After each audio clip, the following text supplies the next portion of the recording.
Aujourd'hui à Shenzhen, on ira se prendre quelques coups de soleil du côté de la voile, on ira voir si nos footeuses sont capables d'aller décrocher la médaille de bronze et on terminera en parlant musique. C'est l'épisode 10 du Journal des Bleus.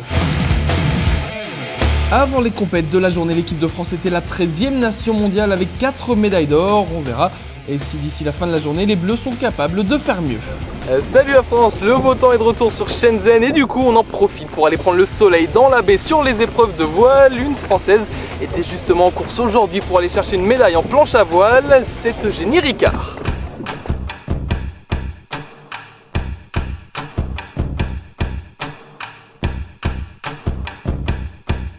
Eugénie Ricard a 25 ans. Elle vient de Montpellier et fait de la planche à voile. Et après plusieurs jours de régate, elle pointe à la 5e place du classement.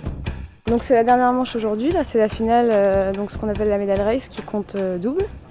Donc moi pour l'instant je suis 5e, j'ai rien à perdre, donc je vais tenter le hold-up comme on dit pour essayer d'accrocher le podium. Opposée notamment à une chinoise et à une polonaise, c'est la lutte tactique qui va faire la différence.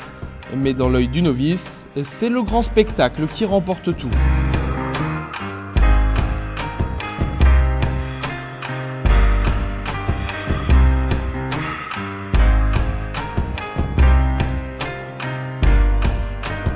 L'idée c'était de faire assez simple. Depuis le début de la semaine, c'est quand même le côté droit du plan d'eau qui marche bien. Donc c'est ce qu'elle a essayé de faire. Elle s'est placée toujours pour être en pointe et à l'attaque par le côté droit.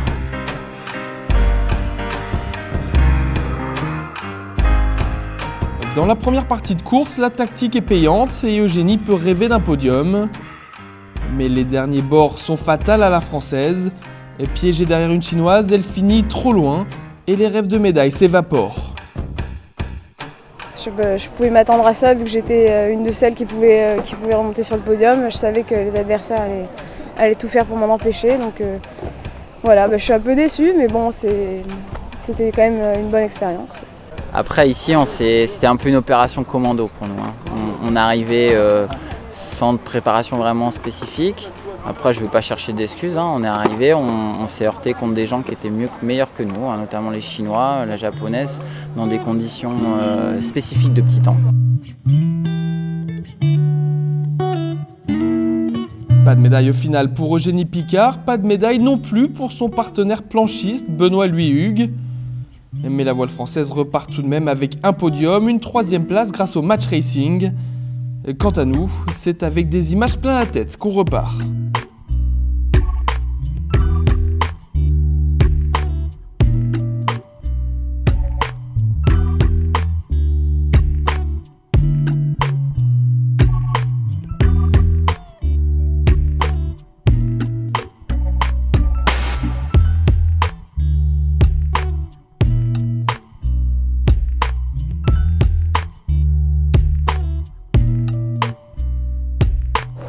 Là, un petit peu plus au sec, nos footballeuses françaises disputaient le match pour la 3e place face au Brésil. La médaille de bronze est donc en jeu et Tommy Ambert est sur place.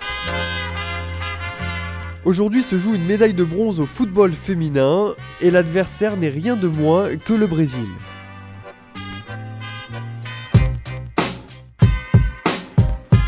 On va y aller la chercher cette breloque.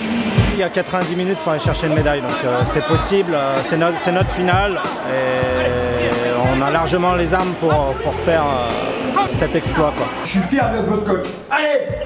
Allez les filles, c'est le dernier match, il reste 90 minutes, on l'a fait, on va le refaire. Et là on n'a pas le droit de partir en pleurant. J'ai pas envie de pleurer à la fin du match et vous non plus vous avez pas envie de pleurer. Alors on y va. Pour la France et les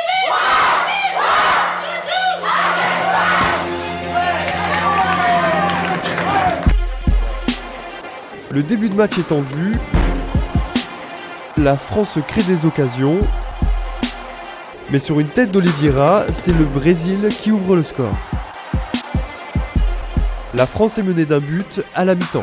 Là c'est pas comme si il y avait 2 buts d'écart, il y en avait 3. Là c'est nous, c'est juste nous. C'est soit on y va, on joue à fond, on joue tous les coups à fond, soit on dit ok on arrête, et puis on joue la défensive, on les laisse venir, et puis on risque de se prendre un but.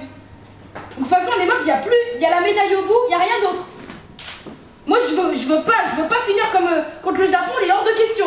Et Julien a raison, c'est à 11 qu'on s'en sortira.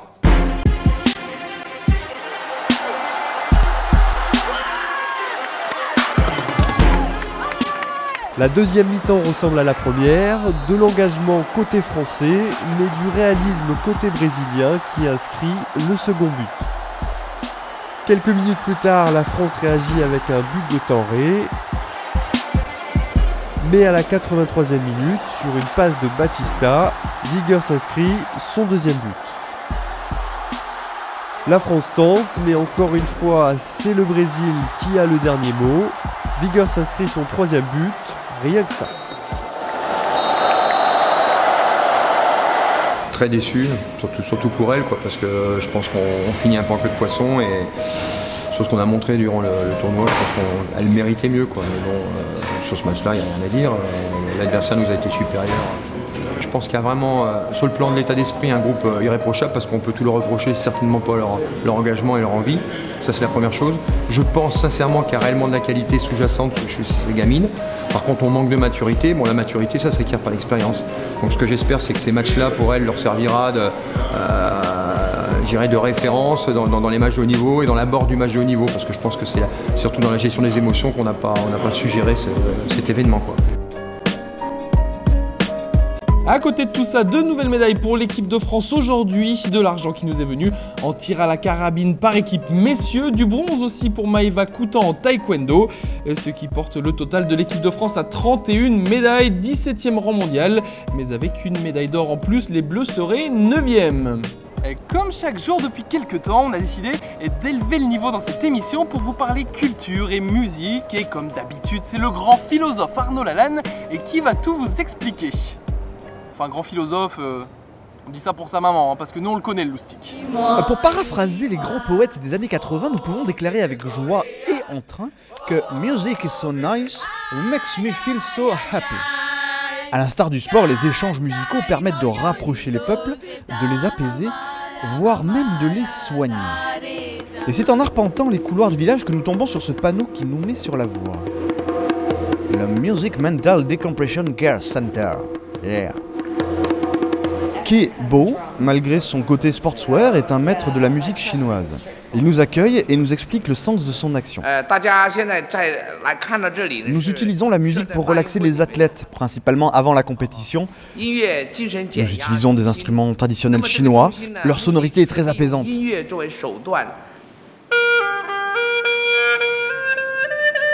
c'est vrai qu'une certaine harmonie se dégage de ces instruments.